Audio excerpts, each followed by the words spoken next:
Bonjour, bienvenue dans Instant Stress. Aujourd'hui, nous nous intéressons à un thème qui est lié à tout ce que je vous parle d'alimentation, le stress, nos activités quotidiennes, l'activité physique.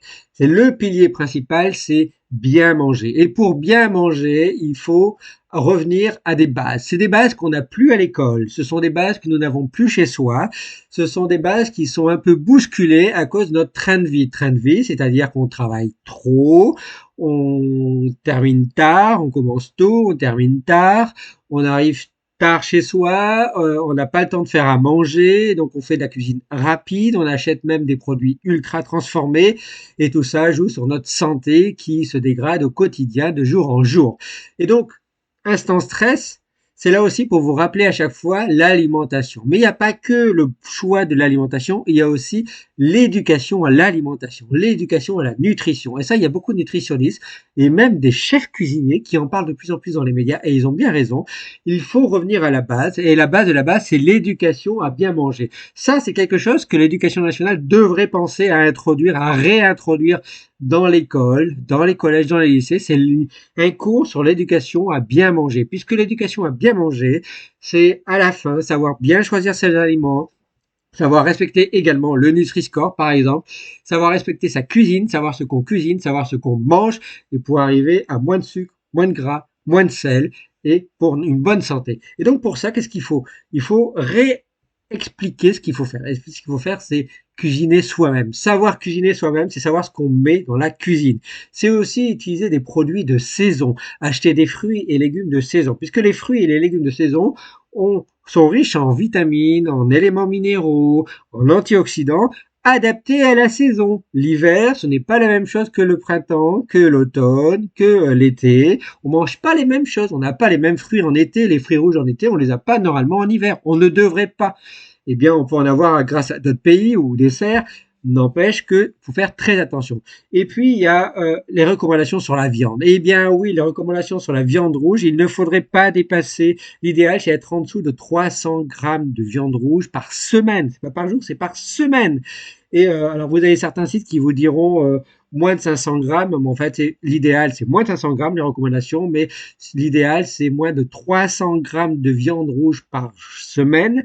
Pourquoi? Parce que la viande rouge, l'excès de viande rouge est associé à des problèmes métaboliques et même potentiellement à des risques de développer des cancers. Et puis vous avez la charcuterie. La charcuterie, il faut limiter la charcuterie à 150 grammes par semaine. C'est pas beaucoup, mais les saucissons et tout ça, il faut faire très très très attention puisque très souvent, ils contiennent des sels de nitrite qui sont des conservateurs et les sels des nitrites sont associés à des cancers. Voilà pourquoi il faut faire très attention à la charcuterie. Et puis, l'idéal, c'est d'avoir une alimentation tous les jours qui est riche en fibres. On ne mange pas assez de fibres en France et dans le monde. Et si on ne mange pas assez de fibres en France, eh bien, y compris dans le monde, on a des problèmes au niveau de notre digestion, on a des problèmes au niveau de notre fonction du microbiote intestinal qui adore les fibres, et donc quand on en manque, on a des gros problèmes. Et les fibres, ça joue aussi sur la manière de digérer les sucres, la manière de digérer les glucides, et donc ça c'est très bien pour notre glycémie, notre fluctuation de glucose dans le sang. Donc, il faut manger des fibres et pour ça, on trouve des fibres dans les légumes, on trouve des fibres aussi dans le pain, par exemple dans la baguette et le pain, mais surtout le pain complet, et puis dans les céréales.